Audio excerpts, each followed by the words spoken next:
You know, it's a good thing that I've got all the time in the world to make this video. Can we honestly say that we will have all the time in the world to do whatever we damn well feel like? Just take a look around you. Anyone who cannot see the blatant signs that the end of the world may be coming must be living in one of those air bubbles. Though after you consider some of the news issues that have come around lately, an air bubble doesn't seem like such a bad idea. When you consider everything that's been happening recently, the environment, the falling of the dollar, the near collapse of the firm Bear Stearns, which could have signaled the end of the financial markets as we knew them, the tornado which whipped through downtown Atlanta, the crane that fell through a New York City loft building, the ex-New York governor who likely fell into that loft building as far as his career goes, the resurgence of Coleman Young, the bearing of the soul of Detroit Mayor Kilpatrick, and this endless war in Iraq, which presidential candidate John McCain is implying could be ours for the next 50 or more years. Why don't we read a Bible and interpret whether or not these may be the coming of the end days? Now, even my roommate says that all these events are coincidental in nature, that it's all about timing.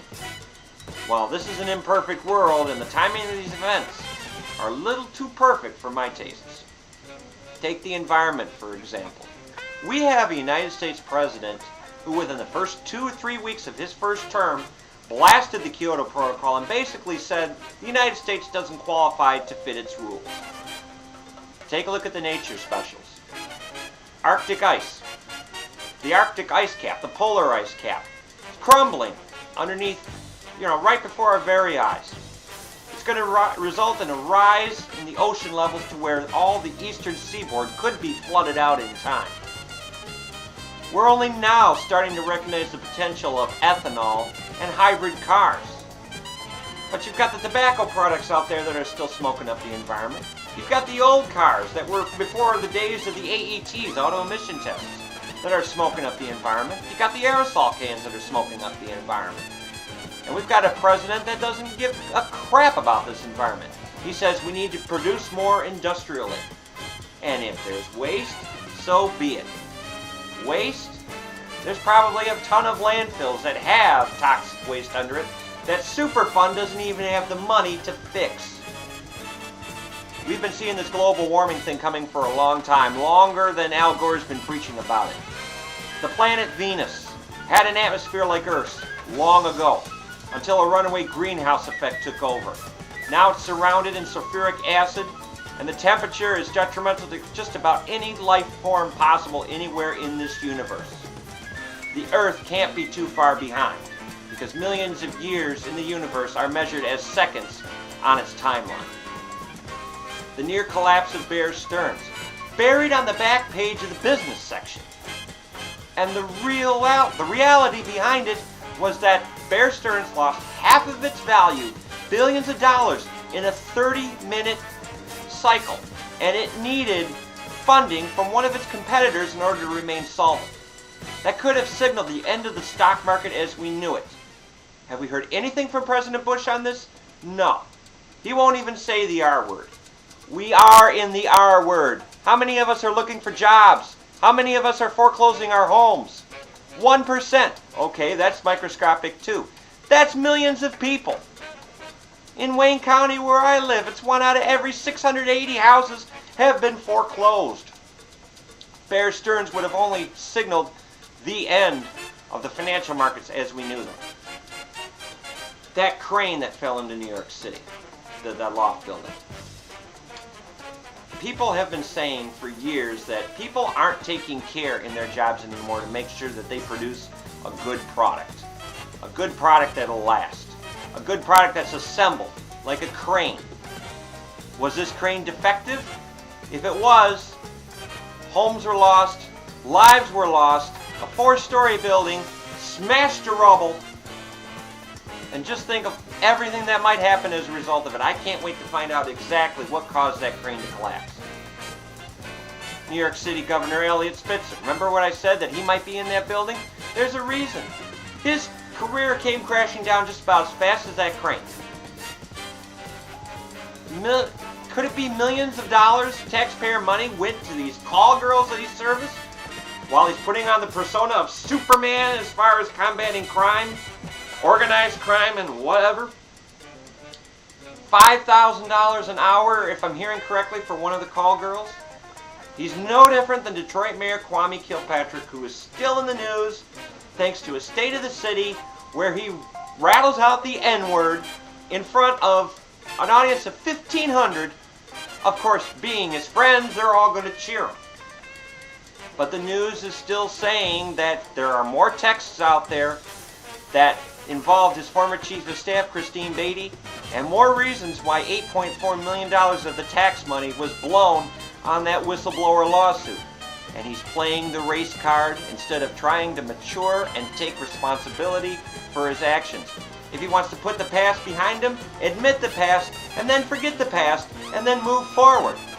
Don't use a 1960s term of race. There is racism in this country, but we're a lot more tolerant than we were in Montgomery, Alabama. We have made strides. Don't backtrack us. And this war in Iraq, I won't even mention anything about it. The program on CNN said that we're beginning the 5th year of combat over there, and about the same time, we're expecting our 4,000th death on the combat lines. Well, they made it almost sound like this is a National Enquirer thing, or an Entertainment Tonight thing. Wow, we've lost 4,000. Oh, that's only 1% of the military. That's 4,000 dead, President Bush. You said you were a uniter, not a divider. What have you done to this country in terms of war? You've got some people that approve it. A lot of people oppose it. That's division to me. And I don't think you considered yourself a killer before you took this office. Look what you've done to 4,000 families. With all that being said, plus what I've been reading on this website that's detailing 5 ways that showing that the world might end, should we be prepared for the possibility that we may not have grandkids because the earth may not support them? According to the site, which is called religionstolerance.org, 4 events, they said, could signal the end times. A violent and sudden end, terminating all life on earth. Major social and political upheavals would occur around the world. The War of Armageddon would take place in the Middle East. And there would be horrendous wrath on most of humanity. Now, this website says none of these have ever come true. I beg to disagree. Social and political upheavals? All you have to think of is that former Prime Minister Bhutto that was assassinated. That was an upheaval. That put that country in a world of hurt. In the Middle East, it's not quite called the War of Armageddon yet. But if we involve Iran, if we involve Turkey, it's going to be World War III. They're already saying World War III, but could that be the Armageddon War? And how's the horrendous wrath coming around? These natural disasters, which we're putting upon ourselves. The flooding, the droughts, everything else, which can be traced to the global warming. Is that God's horrendous wrath that we're experiencing? Does this foretell the fact that ours might be the last generation to walk this earth? I'm saying that the world could end in about 200 plus years. I'll be gone by then. I'm only expected to live another 50 years according to average lifespan. And I might not have kids or grandkids to watch what's going on in this world, but I've got a lot of friends that do or are planning on it. How are they going to sit those kids and grandkids down and tell them the who's, the what's, and the why's of how we've screwed up?